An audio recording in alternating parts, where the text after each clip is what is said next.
मोदी से आज तक सवाल हुआ, मोदी से कभी जवाब मिला? तो उसकी चर्चा करिए कि कम से कम विपक्ष के नेता प्रतिपक्ष जवाब तो दे रहे हैं। आपका देश का प्रधानमंत्री ये माइक पा जाए तो या तो फिर इस तरह के पत्रकार रहे कि हम चूस के खाते हैं कि काट के खाते हैं कि घुला के पीते हैं, तो वो वाले सवाल हों, अन्यथा वो तो जवाब ही नहीं देते हैं। इस तरीके से वोट चोरी का इल्जाम लग रहा है, क्या इलेक्शन कमीशन निष्पक्ष होकर काम कर रहा है? अब इलेक्शन कमीशन निष्पक्ष करे न करे, मगर प्रदेश और देश की जनता सच्चाई जान चुकी है। हमें क्या निर्णय लेना क्या नहीं लेना है, कौन वोट काट रहा है कौन नहीं काट रहा है, और सबसे बड़ी उद्देश्य जनता है और जनता इसका फैसला आने वाले चुनाव में दिखा देगी कि मैं क्या हूँ। तो भारतीय जनता पार्टी और विशेषकर अमित शाह और देश के प्रधानमंत्री नरेंद्र मोदी केचुआ के मुख्य निर्वाचन आयुक्त को जो है चारे के तौर पर आगे करके जो है अपना रिश्तेदार बना करके यह लोकतंत्र की हत्या करने का काम कर रहे हैं, संवैधानिक मूल्यों की हत्या करने का काम कर रहे हैं। जनता का खून चूस रहे हैं ये टैक्स के नाम पर। कितने टैक्स लेंगे ये?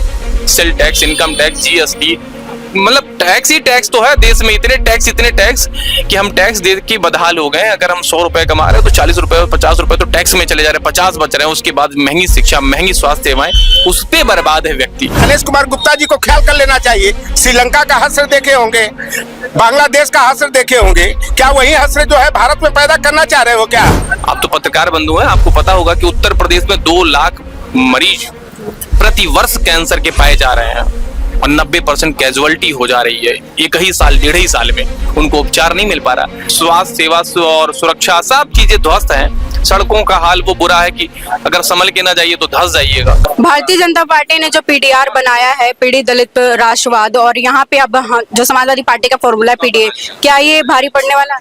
सबसे पहले तो आपको बता दें कि उनका जो भी है, चाहे वो पीडीआर हो, चाहे उनका देशभक्ति हो, चाहे वो देश प्रेम हो, सब जुमला है। ये पूरा देश जान चुका। पहले वो हिंदू बनाए, फिर मुसलमान बनाए, अब जाति लड़ा रहे हैं। वो पीडीआर बनाए या कुछ भी बनाए, वो पीड़ित दलित की बात कर रहे हैं। 69,000 शिक्षक भर्ती में जो 6900 आज भी सड़कों पर टहल रहे हैं, आंदोलन कर रहे हैं। उनको न्याय कब देंगे? जब उनको न्याय दे तब पिछड़ा और दलित की बात करें। जब तक न्याय नहीं दे सकते, जब तक हमको हमारा मूल जो हमें बाबा साहब ने दिया है आरक्षण, वो नहीं दे सकते, वो नहीं दिलवा सकते, तो किस बात की पीडीआर बना रहे हैं? सब पीडीआर फर्जी है। तो इलेक्शन कमीशन लगातार अपने दावे कर रहा है कि ये सब झूठ बोल रहे हैं। राहुल गांधी की बात हुई जब उन्होंने वोट चोरी का आरोप लगाया, का झूठे तथ्य फैला रहे हैं इसको लेकर। अगर इलेक्शन कमीशन इतना सच्चा है तो इलेक्शन कमीशन एक एफिडेविट दे कि उसने वोट नहीं काटे हैं। MY फैक्टर जो पहले था, जिसको मानी जी ने पीडीए बना दिया, इलेक्शन कमीशन एक एफिडेविट दे देश की सभी विपक्षी दलों को, इंडिया अलायंस के सभी दलों को दे कि साहब ये लीजिए, और हम कह रहे हैं कि हमने एक भी वोट मुसलमान, यादव या अन्य पिछड़ी बैकवर्ड जातियों के नहीं काटे हैं। जो जीवित व्यक्ति हैं उनके वोट नहीं कटे, इसका एक एफिडेविट दे दे, बात क्लियर हो जाएगी। फिर हम उन्हें साक्ष्य देंगे कि उन्होंने कितने वोट काटे हैं। राहुल गांधी का जिस तरीके से कहना रहा, उसके बाद इलेक्शन कमीशन ने प्रेस कॉन्फ्रेंस करी और प्रेस कॉन्फ्रेंस में उन्होंने तमाम मुद्दे रखे, लेकिन पत्रकारों द्वारा जब सवाल इनसे पूछा जा रहा था तो घुमा फिरा के जवाब दे रहे थे इसको लेकर। आप कह रही राहुल गांधी जी, हालांकि वो इंडिया अलायंस के हमारे नेता हैं, वो भी नेता हैं, जब तक हमारा अलायंस है उनके बारे में बहुत ज्यादा टिप्पणी तो नहीं करेंगे, लेकिन इतना मैं जरूर कहूंगा कि आप उनके जवाब को तो पा रही है ना। मोदी से आज तक सवाल हुआ, मोदी से कभी जवाब मिला? तो उसकी चर्चा करिए कि कम से कम विपक्ष के नेता प्रतिपक्ष जवाब तो दे रहे हैं। आपका देश का प्रधानमंत्री ये माइक पा जाए तो या तो फिर इस तरह के पत्रकार रहे कि हम चूस के खाते हैं कि काट के खाते हैं कि घुला के पीते हैं, तो वो वाले सवाल हों, अन्यथा वो तो जवाब ही नहीं देते हैं। तो फिर आप राहुल गांधी के जवाब को, या उन्होंने दिया ना, प्रतिक्रिया दी ना, तो उसको इस तरह क्यों रिप्रेजेंट करना चाह रहे हैं मीडिया के लोग कि वो जवाब नहीं दे रहे हैं, गोल गोल घुमा रहे हैं? अरे वो जवाब दे रहे हैं, कोई तो आप ही को गोल गोल घुमा रहा है कि आप ही नहीं मिल पा रहा है, ऐसे गोल चक्कर में नचा रहा है कि वो आगे आगे, आप पीछे पीछे, आप पा ही नहीं रहे उसे। कभी मोदी जी को पकड़िए, मोदी जी को बिठाइए, जो आपके माध्यम से देश के जो बहुत बड़े बड़े चैनल है उनको भी हम कह रहे हैं, उनका एक लाइव इंटरव्यू करके दिखाएं, तब ये बात करें कि विपक्ष के नेता गोल गोल जवाब दे रहे हैं। और रही बात की वोटर लिस्ट की, तो वोटर लिस्ट में चोरी हुई है, डकैती हुई, जो हमारे नेता राष्ट्रीय अध्यक्ष माननीय अखिलेश यादव जी कह रहे हैं वो एकदम सही है कि इन बेईमानों ने डकैती डाली है और इसी डकैती से ये जीते हैं।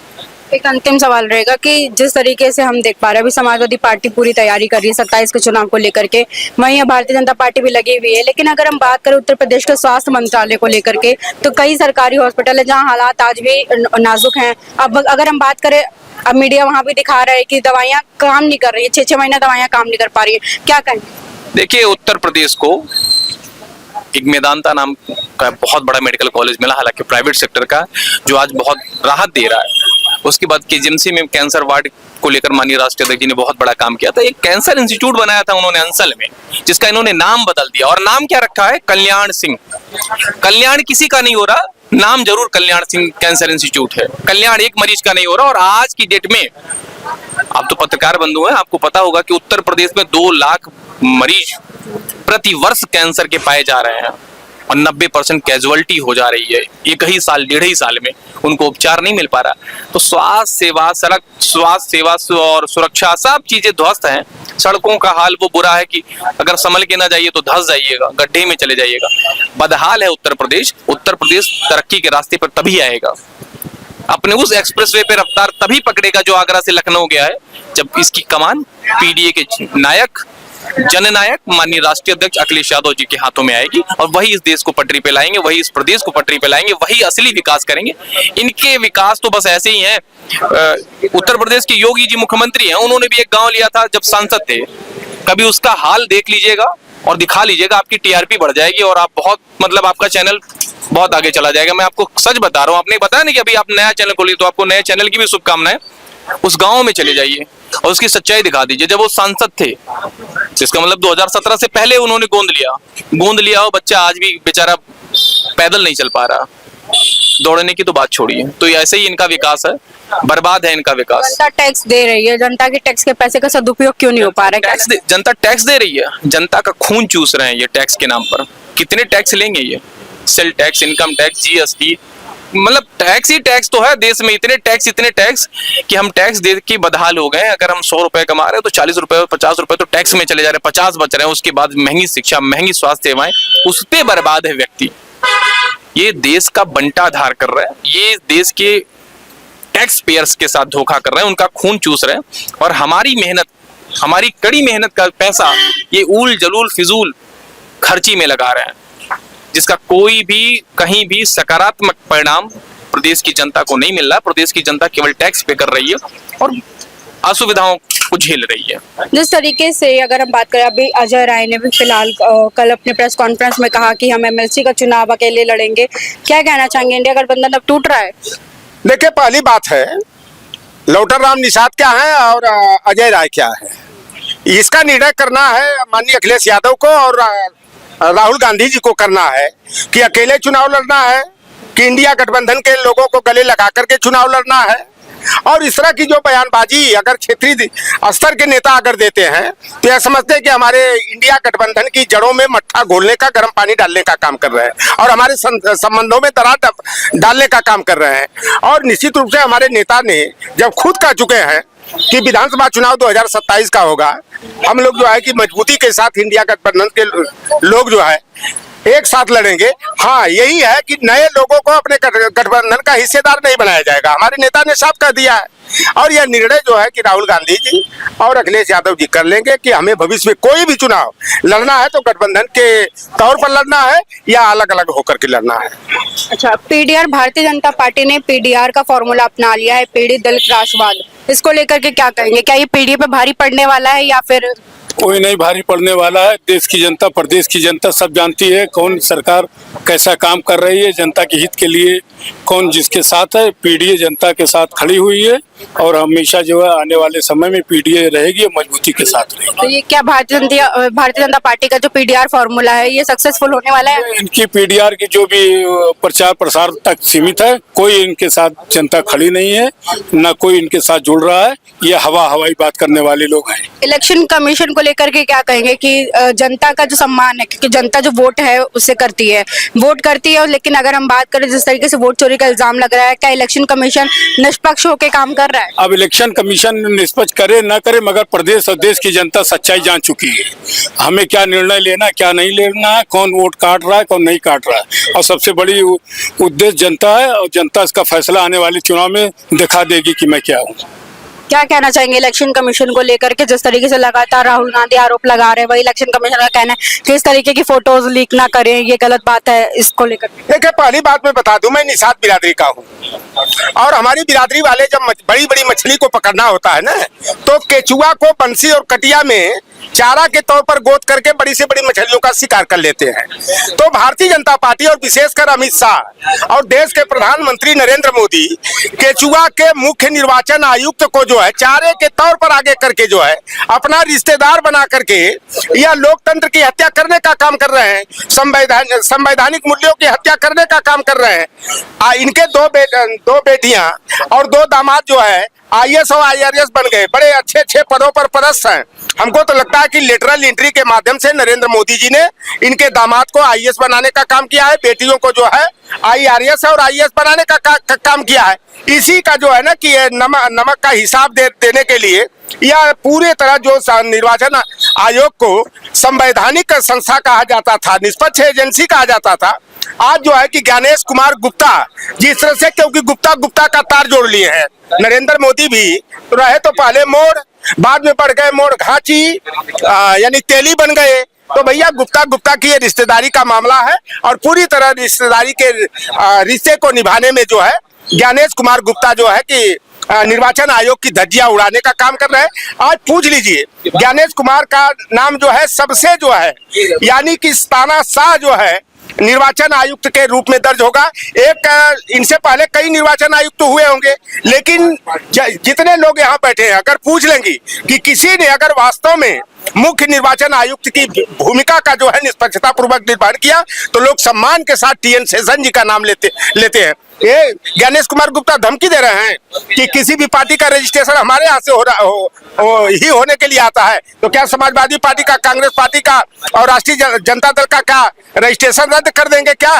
ये पूरी तरह से जिस तानाशाही हिटलरशाही पर ये उतारू है यह देश की जनता है। अरे भाई, ज्ञानेश कुमार गुप्ता जी को ख्याल कर लेना चाहिए। श्रीलंका का हश्र देखे होंगे, बांग्लादेश का हश्र देखे होंगे, क्या वही हश्र जो है भारत में पैदा करना चाह रहे हो क्या हमारा जो संविधान के द्वारा जो वोट डालने का अधिकार मिला है, महारानी लोगों का नसबंदी हो गई। महारानी लोगों के, पहले महारानी के पेट से महाराजा पैदा होते थे, लेकिन जो बाबा साहब भीमराव अम्बेडकर ने हरवाहा चरवाहा हो, चाहे टाटा बिरला, अदानी अंबानी हो, सारे लोगों की वोट की कीमत बराबर हो गई। तो अब इस तरह तानाशाही देखकर वोट की चोरी करके और गलत तरीके अपनाकर मतदाताओं का नाम मतदाता सूची से काट करके जो है जो भारतीय जनता पार्टी को जिताने का षड्यंत्र ज्ञानेश कुमार गुप्ता जी कर रहे हैं, यह बेहद शर्मिंदगी का जो काम है, यह लोकतंत्र और संविधान के विरोध में है। PDR फॉर्मूला की बात करिए, भारतीय जनता पार्टी ने अपना एक नया फॉर्मूला अपना लिया है, राष्ट्रवादी पीढ़ी दलित राष्ट्रवादी। नहीं, आपको नाम तब नहीं याद है, फिर से याद कर लीजिएगा। ये पाठक दुबे राजपूत है, आपने गलत बता दिया।